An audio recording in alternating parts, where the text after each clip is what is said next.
Welcome to the Let Me Save You 25 Years podcast, where we break down a new Shawnism each week. Each one of these is a lesson I've learned along the way in hopes that you can maybe learn from my mistakes and build great things even bigger, better, and faster than I ever did, perhaps shaving off a decade or two of your own journey.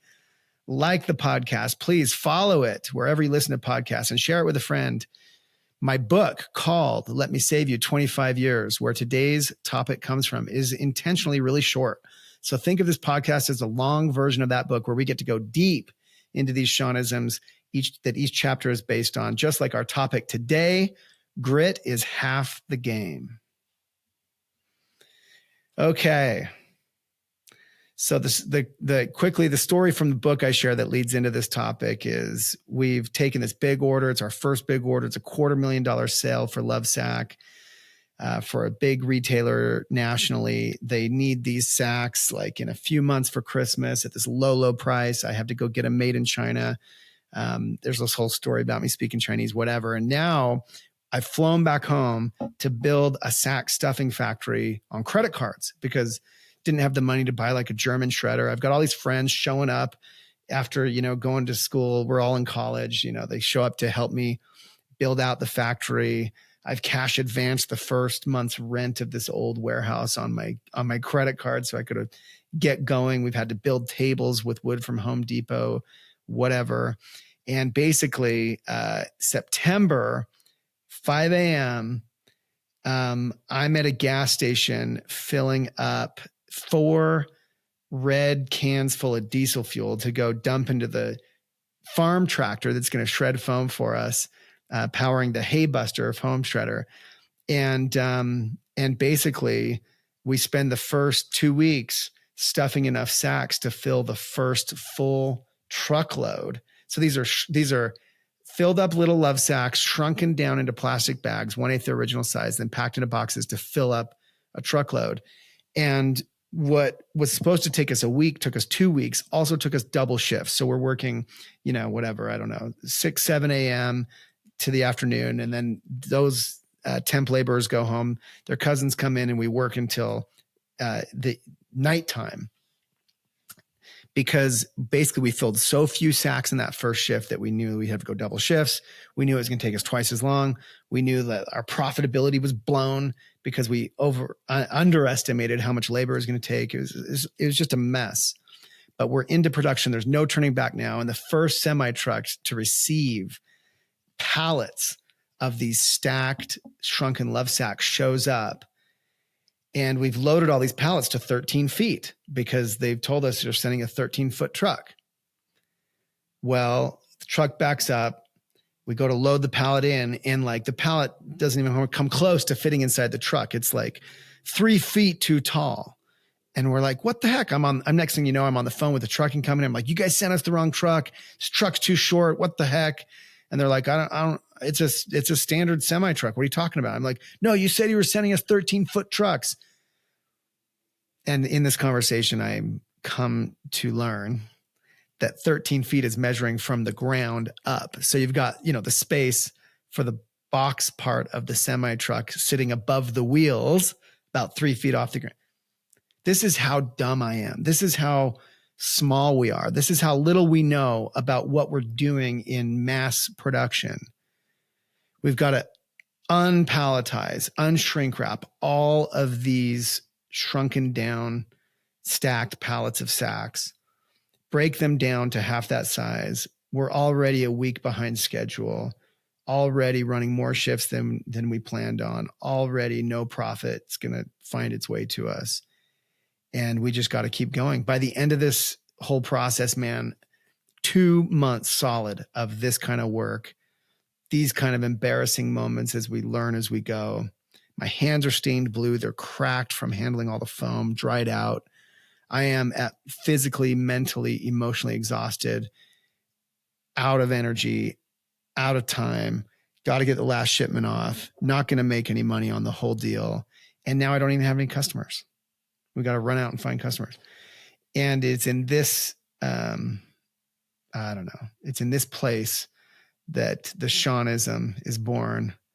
grit is half the game. And I'll read you the first sentence from the book in this chapter. Building anything to scale is just playing hard. It's complex and multifaceted, but if you need one trait to succeed in the end, it is this one. True grit can make up for almost any deficiency. In the early stages, it takes grit to succeed. It's physical and emotional. Over time and with scale, challenges become even more involved, escaping the bounds where even the relentless tenacity and hard work of an entire team cannot guarantee success. The necessary fortitude then shifts to mental, intellectual, and strategic and disciplined sort of grit. But it's grit nonetheless. I get the opportunity to unpack this topic with an amazing guest today from a totally different discipline. And what's cool are the parallels that you will see articulated in the same way, coming at it from a totally different angle. It's more than just doggedness. It's the discipline to work proactively, to seek out talent, to do it better. The grit to wake up a little earlier, or study, or get fit, or both. The self-control to say no. These are all little snippets from the book. Look, this topic is near and dear to my heart because for all the other Shawnisms, for all the other things that I could share with you to hopefully save you some chunk of 25 years, grit is half the game. This week on the pod, we welcome a living legend, an icon of our time, a household name in his own right, I think. 79 NFL touchdowns on one team alone, more after he came out of retirement, roughly 10 yards per reception average. That's like a first down every time he touches the ball. 5-time Pro Bowl selection, NFL's 2010s All-Decade Team, and their 100th anniversary all-time team tight end. What? But of course, he is simply, in my opinion, and by most of the numbers, the best to ever play the position. Raised in New York, next to youngest of 5 college, then pro athletes. This is no dumb jock. He graduated high school with honors, super high GPA, math is his favorite subject, achieved top SAT scores, taking him to the University of Arizona studying business, where after he was drafted into the NFL after only 2 years. We have a man who has not just been radically successful on the field, but so successful in business off the field. He reportedly has never touched his earnings from the NFL, but lived off his investments and endorsements through his dealings along the way. I am super pumped to have Mr. Yo Soy Fiesta, the party himself, on the pod, Mr. Rob Gronkowski. Shad, I appreciate the introduction, man. You're getting me a little juiced up right now. I'm going to have to hit a workout after this podcast. Yeah. Today. Yes, no doubt about it. Let's do it. All right, man. Well, look, this week's Shawnism from the book, Let Me Save You 25 Years, Grit is Half the Game, is, of course, an outweighted Shawnism in terms of its importance. By my own definition, it's half the game. This is half of it. One Shawnism. The other half, then, is all the other topics on the pod. So you can't think of a better person to unpack grit for our listeners than the Gronk. So, look, without even thinking too hard, Rob, you heard grit. First thoughts that come to your mind from your learnings along the way. Yes, grit is a powerful word. I feel like it can sum up so many different meanings and just put it all in one. And that's what grit is, you know. You can start from the very beginning with grit. You can end with grit. And in the middle of that all, there can be grit. Actually, there is grit in the middle of it all. If you want to be successful, you got to have grit, you know. Grit is just so powerful, and you want to learn about grit. You want to have grit. And if you don't have grit, you're kind of not going to be successful in this world. There you go. It's half the game. As I say, you know, there's lots of other lessons. And I really believe that. Like, of all of the topics we cover just in my little book, this one is the one that if you have to be without all the others, like, don't be without grit. I think that it is necessary for an entrepreneur. I think it is necessary, obviously, for someone who could make it in the NFL, let alone thrive in the NFL as you have. How would you define it? Like, if you had to try to define the word grit or the concept of grit, as you said, it can encompass a lot, but how would you choose to define it? Oh, I mean, there's so many different meanings what grit can define, but I kind of go with your effort, your character, mental toughness, your growth, bouncing back from adversity. And that's just some of, the definitions of what grit can stand for. But I would say particularly more that stand with myself, resiliency, consistency, being able to overcome any situation, which is basically adversity, never quitting, persistence. I would say that all sums up the word grit. And then also there's probably 50 other words that can sum up the word grit, but I would say those ones right there are the ones that stick with me and kind of, got me through life to where I am now. I love it. Yeah. I don't disagree with any of that. I mean, it's a power. So little known fact, probably, Lovesac, I think a big reason for Lovesac's continued success over now 2.5 decades is this use of a strategic guide where we capture like our core values, our guiding principles. I'm sure like all the teams you played for had, similar kinds of values and principles that you were expected to live up to. We only have 3 core values. We have other aspirational values, things that we want to be. We have table stakes values, things you got to be just to come in the door. But we only named 3 at Lovesac. And one of those 3 is just the word grit. And, it actually changed over the years. Like it used to be in our earliest days, our entrepreneurial days, it was make it happen. We had a make it happen culture. And that was useful when we had to just like make it happen. But as we grew up and got more sophisticated and became, a multi-$100 million business that had to really live up to high expectations as a public company, et cetera, we changed one of these holy core values from being make it happen to grit, because as you just described, grit encompasses, as I believe, so much more. So as you think about it, let's first go as like let's go to the NFL for a second. So as an athlete, or as an athlete in general,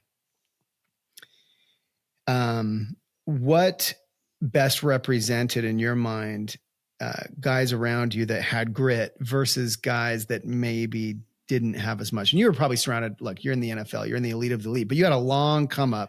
You've experienced a lot of other athletes around you, and you've witnessed the best of the best of the best, the GOAT.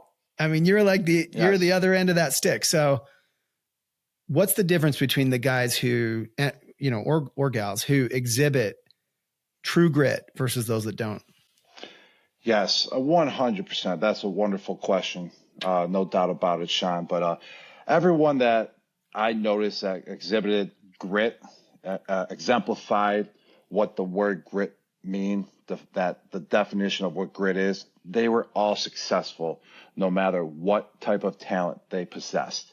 I saw some players that had grit. They didn't have the talent. They fought every single day. They fought through adversity. They worked as hard as they could every single day than the guy that had more talent than them at that position. And what happened? The guy that had less talent but more grit was more successful and outworked the guy with the more talent and took his job because he had more grit. And then the guy, I seen players, unbelievable talent, didn't work hard at all, have no grit, didn't care about adversity. When things got hard, they would just fold, and you just wonder why. And those are the guys that fall off, and then you shake your head and you go, remember this, 2 years later, you run into him, and then you're with your other friend, and you're like, man, that guy was so talented, but he never worked. He didn't work at it. He didn't want to overcome hard situations, and therefore he never made it. That's why he never hit the field. That's why he was on the practice squad only. That's why he got cut after a year. And I just can use that with so many examples with guys in the NFL. There's always going to be guys more talented than you. There's always going to be guys that are faster than you. There's always going to be guys that are stronger than you. But that doesn't mean that they're a better football player than you. And to be a great football player or a better football player than someone else, you got to have grit. You got to have that growth factor in you. You got to have that intensity. You got to have that resilience that no one's going to take you down. And that the guy with more talent, because football is not all about talent. It's about, mental toughness and physical toughness as well. And if you don't have that, and you have if you don't have mental and physical toughness, but you got talent, but you're playing football, guess what? You're not going to make it. And that's why the guys that have grit always make it, and those are the guys you love to watch out in the field because they get fucking knocked right on their ass and they get right back up, and that's what fans love to see, and that's why I love I love this podcast right now because I feel like I represented grit no matter what. I would take 5 guys on, they would be leveling me, taking out my freaking knees, taking me out down low, another guy hitting me high in my shoulders. I go down, I feel like I just got ran over by a Mack truck, but I get right back up, baby, and get right back in the huddle because my teammates are depending on me to be back there for the next play to get the job done and get that W for that day. Heck yeah, man. I mean, listen, you're like breaking me up just listening to you because I've seen those moments with my own eyes, man. And it's like, I mean, you know what they look like. You've watched the film and such a great representation of it. So, and you witnessed it. I love what you shared. Like the idea that the guys who had more grit took the job from the guys who had more talent, and you could see it. Yes. And I would say, yep. Yeah. Oh, no, go. You got it. Go. No, I just am curious. Like, do you perceive yourself, in all honesty? I'm curious, and maybe you do. I mean, you certainly have the numbers to prove it. Were you the most talented tight end as well? Or do you think you saw guys who you felt had even more talent, but you outgritted them? I'm curious. No, I don't think I was the most talented tight end in the NFL. There's no chance I was. I've seen players. I play with players with more talent than me. They just had it. I just love to work at it. After practice, my whole rookie year, I used to stay after practice with Tom every single day just to get on the same page as the greatest of all time, Tom Brady. And I was wondering why at first. I was a young guy. I was like, why does he want me to stay after, And he showed me the way. He had grit from day one. He was determined. He was ready to go.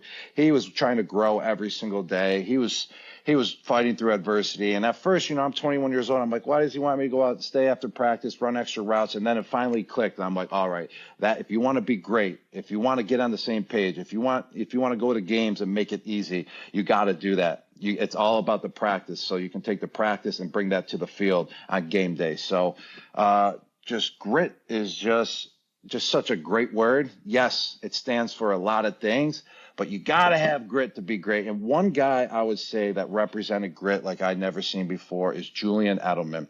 The guy was a quarterback in college at the University of Akron. Was it Akron? It was the school in Ohio. I'm pretty sure it was Akron. What's the other school in Ohio? No, oh man, I'm pretty Bowling sure Green. I don't know. No, the other one. Dang! Oh my gosh, I just went blank. Well, whatever school he went to, I just can't think of it. I think it was Akron. I'm 99% sure it was Akron. Okay. And he was a quarterback there. Mack. He was in the Mack, which isn't the most popular division in college football, but it's still Division I, no doubt about it. He got drafted by the Patriots, only a 7th rounder, no expectations at all. He's seen Randy Moss, he played with Wes Welker, he's played with all these other guys that are drafted in front of him. And he always had a chip on his shoulder, Julian Adelman. And guy with no expectations, 7th rounder comes in, ends up being the punt returner, being a special team core player, playing defense for a couple years as well as a defensive back for the New England Patriots. Just keep finding ways to get out on the field. Whatever challenge it was, he never backed down. And that definitely sums up grit right there. Never backing down from a challenge. Finding yourself, finding more ways to become valuable. And that's what this kid did. And then eventually Wes Welker left. And Wes Welker, one of the best slot receivers in the game. You're not going to play in front of Wes Welker when you're a rookie, no matter how good you are. He learned from Wes Welker. He saw what he did. And then when Julian Adelman got a turn at the slot receiver, after playing all the special teams, punt returning, and doing all that to help out the team, he took that slot receiving position and took it to another level and became a 3-time Super Bowl champion. He made that wonderful catch in the Super Bowl, and whenever it came down to the last wire, whenever it came down to the final play of the game and we need to make a play, Julian Adelman was always there in the big time moments. He represents grit like I never seen before. But there's many players that I play with that represent grit, but I would say that he was one of them that represented it to the highest T. He just never backed down. He was trying to grow every single day, whatever position it was out on the field, and playing around guys like that, being around guys like that elevates your game as well. And it just wears off onto you. And that's why we won so many Super Bowls in New England, because we had so many guys that wanted to be great and, just take on the adversity, overcome it, and do what they needed to do on the field to be a great teammate to win championships and get it done. Like you said, your mantra you guys had with Lovesac, just get it done. That's what we did. We just got it done. If it was sloppy, if it was beautiful, if it was ugly, if it was sexy, it didn't matter. We got it done. I love that you shared that, because I didn't know his background. And I think it's such a good example of, had he not had the grit to write it out, take it on the chin, do some things maybe he didn't even envision at first, take some positions he didn't even want, who knows what, he probably could have never gotten in the position that he ended up in to be that slot receiver. Oh, and let me tell you, it wasn't the University of Akron. I got it confused. It was Kent State. I knew it was one of them. Kent is in Ohio as well. My bad, Julian. I don't know. I went blank for the moment. So there was no grit in my memory at that moment of remembering where you went to college. But guess what? I overcame it. I admitted my mistake, and I looked up where you went to college so I can overcome the mistake that I did. I'll never forget it again. Yeah, you know what? Like, let's build on that. So actually, that represents, believe it or not, a microcosm of why we altered our core value from just make it happen to grit as we grew up. In that, look, they're cousins, right? Like, that attitude, as you described, there is similar, but the difference is, as we got more sophisticated as a business, we got past the point where just pure toughness, willpower, hard work could do it. We had hundreds of employees. We had bankers. We had, all kinds of more sophisticated problems that required the exactitude, the mental toughness, the willingness, not just to push through, but to maybe solve the problem more permanently by putting in process. Like, as almost like what also, I think, to build on what you described, like, it's no longer just, hey, I can go out there and try my hardest. It's like, you had to have the grit to put in all of that pre-work so that you had the muscle memory to pull those catches down, to, achieve the excellence that was sustainable versus just pure willingness to go make it happen. And that level of grit is something different than just a make it happen attitude. One leads to the other, but that was a big, revelation for me as a business person. Yes, and I bet at first you were working so hard. You tell me if I'm wrong or not. I bet you were working hard. You were trying your hardest. You were doing things the way that you thought it was going to get things done, with Lovesac. I bet you it got you to a point where you needed to get to, but then you probably got stalled, I bet, for a little bit. You couldn't grow anymore, and you probably had to figure out a new way to do it. And you were probably working so hard, but you weren't growing. So then it's about the instincts. It's about going about the best way about it, changing up the techniques. And I would say in my life, I got through my NFL career because I just worked hard. I used to go in, toss up weights, just run over people, never take care of my body. And then I finally, age 26, 27, I hit that stalling point. Like, it's all right. It's like, all right, I can't go out to practice every single day and perform. I'm losing it. I'm working hard. I'm still giving it my all, my best effort. But guess what? I'm hurting now.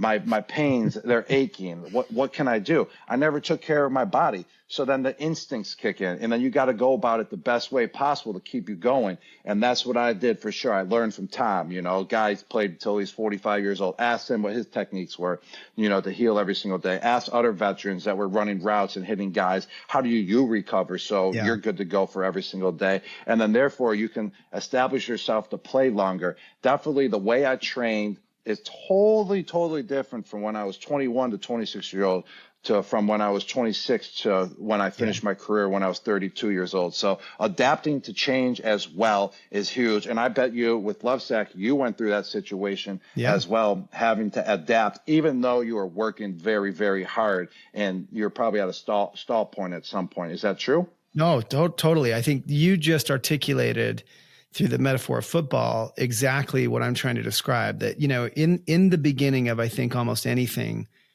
pure make it happenness can drive you and carry you, but it can only carry you so far.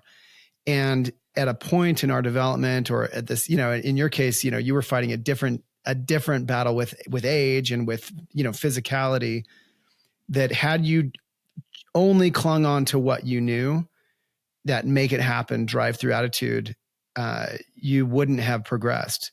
But employing the grit to now pursue nutrition, to train differently, like that's a different kind of grit. I'm telling you, it's like a whole different ballgame when you start to get more scientific about things, more planful about things, and you learn like just the pure physical and mental toughness that got you here needs to transition to other kinds of preparation, toughness, even at the spiritual level, to get you to that next level. And that's why we altered even at the core value level, how we think at Lovesac, and it goes deeper. So that's one of the misconceptions about the word grit, I think, is that it's, it's just this driving force, but it's more than that. And I think you recognize that right from the beginning. So I'm curious now to shift gears a little, because yourself, I consider you an entrepreneur. You've whether you've thought about it this way or not. I mean, it's not just that you've made a bunch of money and that you've got Gronk Beach, which is cool, and all of the other endorsements and things that you've achieved. But like, as you think of yourself as a business person that's successfully grown his wealth, grown concepts and organizations and brands, have you applied grit in that realm? And how might have you applied any kind of grit in that realm? Yes, 100%, man. I kind of take what I've learned on the football field and I've kind of took it into that world as well. First off, I'm not going to do anything that I'm not going to give 100% to. I'm not going to accept an endorsement offer and show up to the commercial shoot and be half-assed and be lackadaisical and not really give it my all. That's just not me. Whenever I commit to something, I give it my all. And I would say that's probably another definition of grit is once you commit is giving yourself to it, not backing down and giving it your best shot, even if you fail. And if you fail, get back up and do it again. But I love to give 100% on my commercial shoots. I love to give 100% to the product that I am representing. And one thing at first, this is kind of the adapt and change of grit as well, is, I wanted to make money. I was 21 years old. People were offering me things that I didn't even believe in. Like I was doing like this one time, this knee brace at 21. They gave me like $5,000 to shoot this little crappy commercial.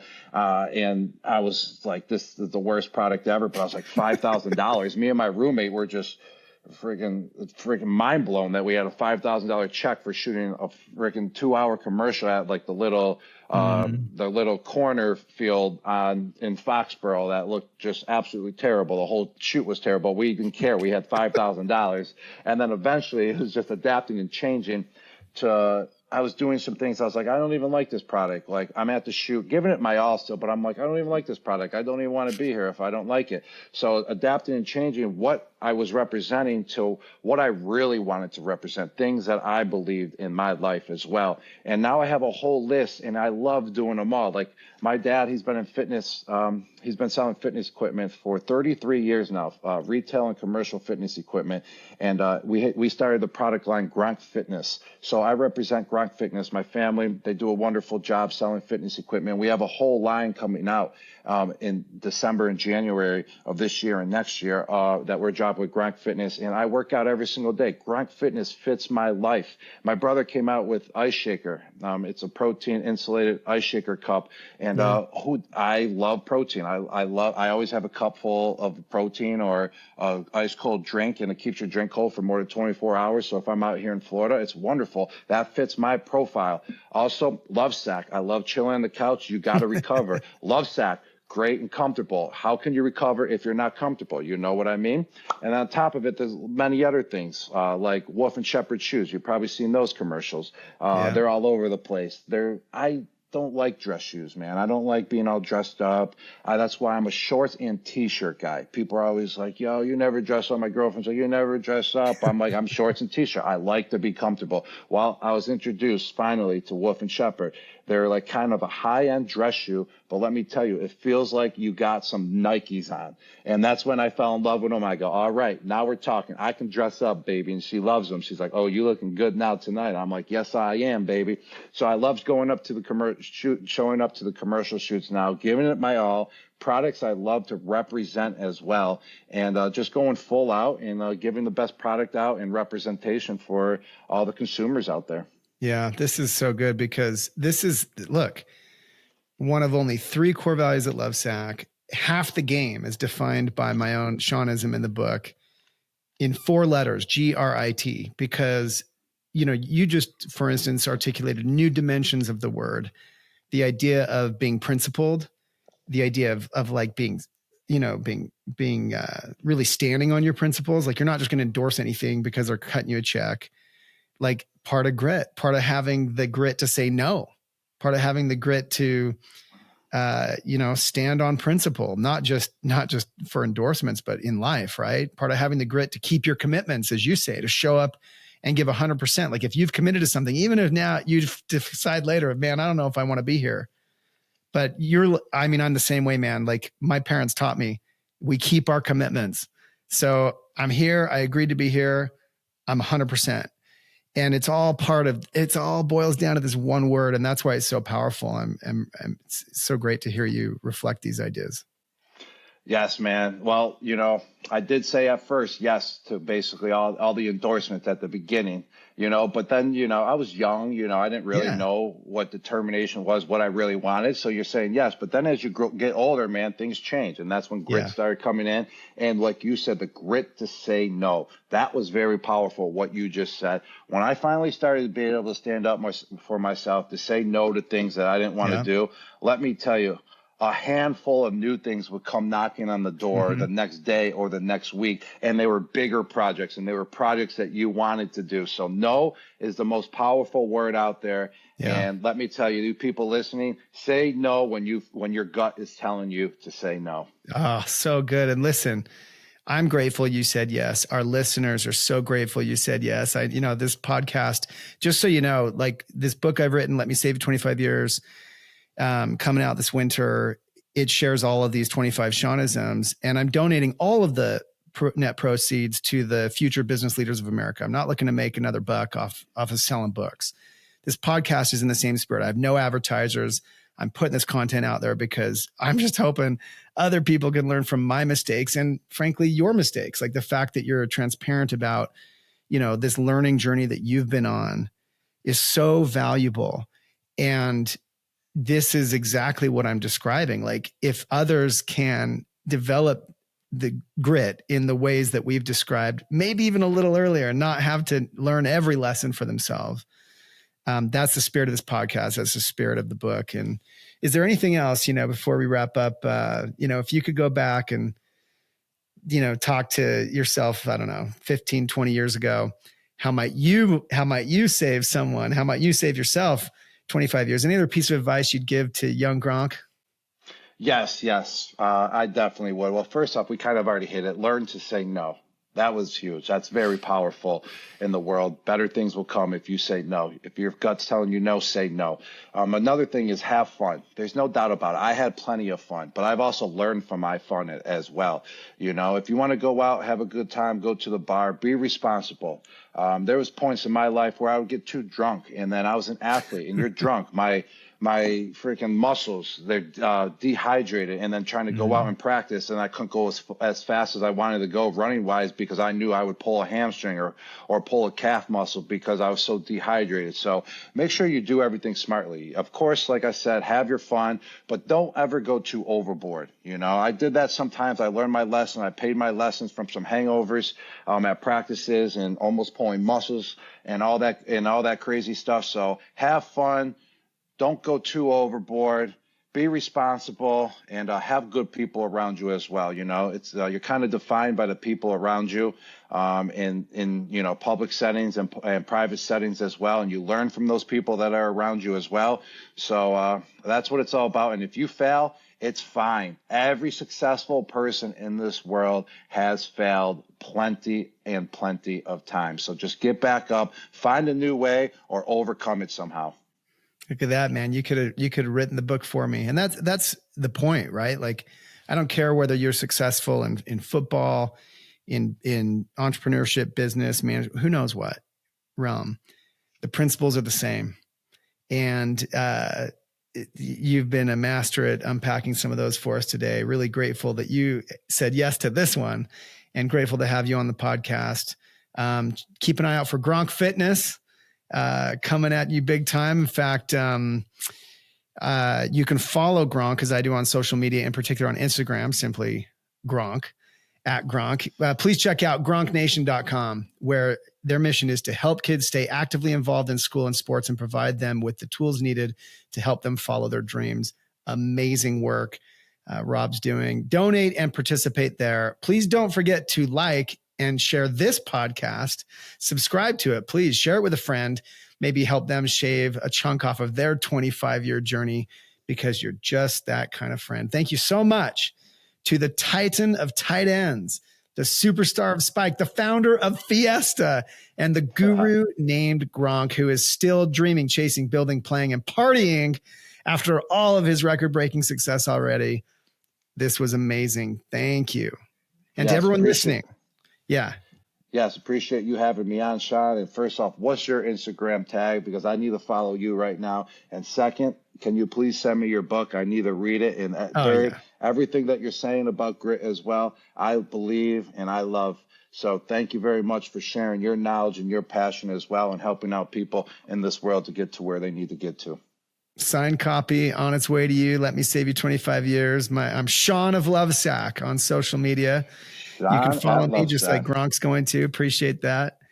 And remember, if you're out there listening, grit is half the game. So stay gritty. It just might save you 25 years. Grateful to be with you. Thank you, my man.